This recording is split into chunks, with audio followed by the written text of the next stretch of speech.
Think about something that's 8 miles away from you and envision fireworks continuously connecting one to the next that distance.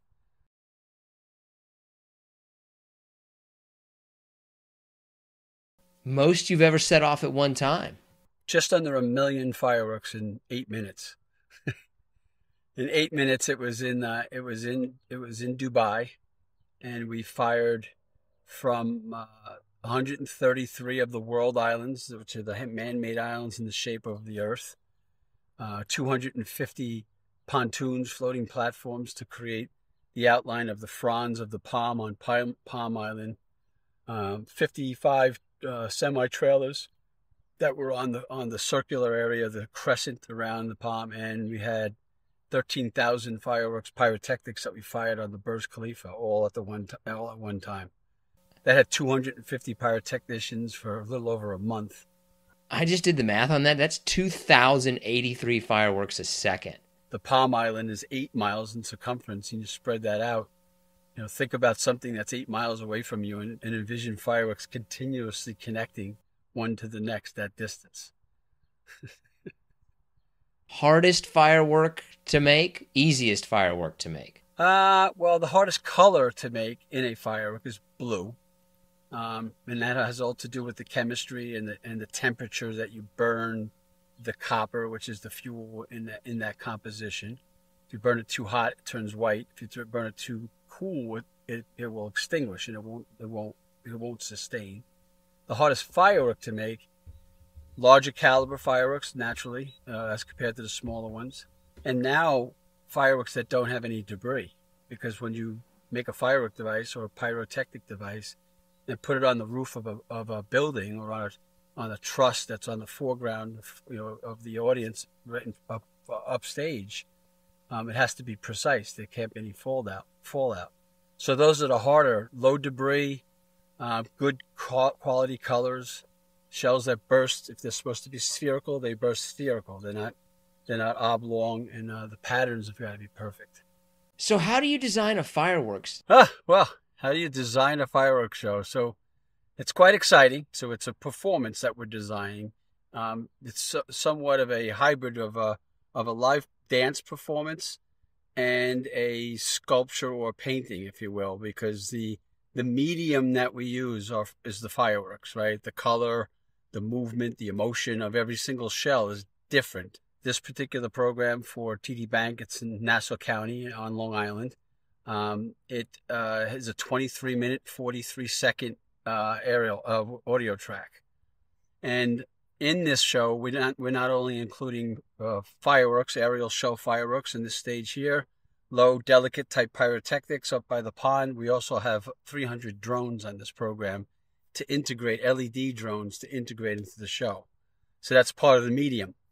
And now we listen to that music. We listen to all 23 minutes of the performance, and we match the fireworks to every beat of music, every second of the show. Every firework has a different characteristic to it, a different personality. Some are big, loud, very Baroque. Some of them are very soft and delicate.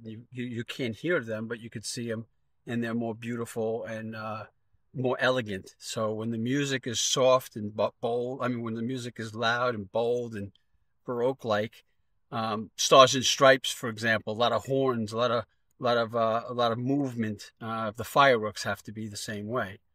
Then you have Small America the Beautiful, starts off very soft, and you can hear the clarinets in the beginning. It's very soft, and the fireworks will match that.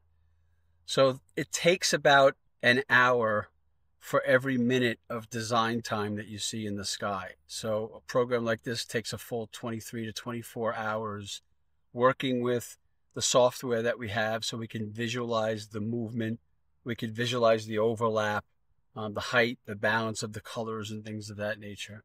And as precise as every single shell in the show, multiple thousands of shells will be fired here. Every one of them has a circuit.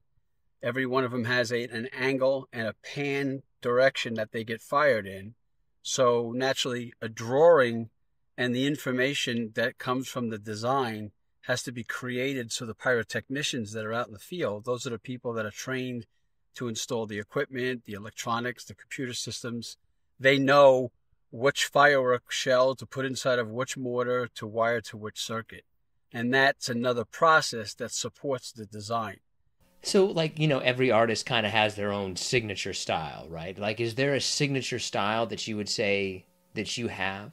Sure. We have a signature scene, which is the use of a shell called the golden flitter split comet.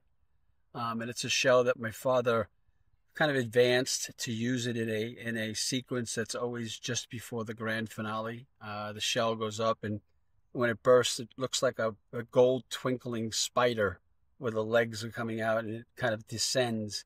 And then just as you think it's going to extinguish, all the tips of those tentacles all split again, hence the golden flitter splitting comet. And he developed that type of a scene, and we fire them generally right just as a prelude to the grand finale. And another scene that something that we're known for is the Grucci grand finale, is making sure that at the end of the grand finale, the show is over. It's so powerful that certainly their eyes are wide open, the mouth is wide open, and they're looking for more. And that's kind of the part of the artisanness that we have, is to let them go away just wanting a little bit more, and they'll come back for the next one. What are you gonna do differently? That's our biggest challenge. How did you feel initially about drones? How do you feel now? Was it something that people such as yourself kind of resisted, and it was like, okay, we're just gonna have to do this? Or when they first came out, you have to credit Intel when they started first coming out with these large fleets of controlled patterns that they were creating with drones. We knew that was a technology we need to embrace. So we went out and bought 500 drones that we have in our fleet, and we have them, and we have access to thousands of them if we needed to get to a bigger show. And the first year, which was 7 years ago, we set and established the Guinness World Record for the most UAVs, unmanned aerial vehicles, with pyrotechnics on them. So it was a show that we produced in Ras Al Khaimah in the Middle East. And it had the drones that had pyro on them. We just got permission here in the United States through the FAA to be able to attach pyrotechnics just this month on them here in the United States. But over in the UAE, we were able to get permission earlier, and we set the Guinness World Record for the most drones with pyrotechnics on them. And then this last New Year's Eve, we just had a line of drones that were about 3 miles long, and they had over 1,000 pyrotechnic devices on them. So we embraced, to answer your question, when that technology came out, we immediately embraced it, have been using them for some time now.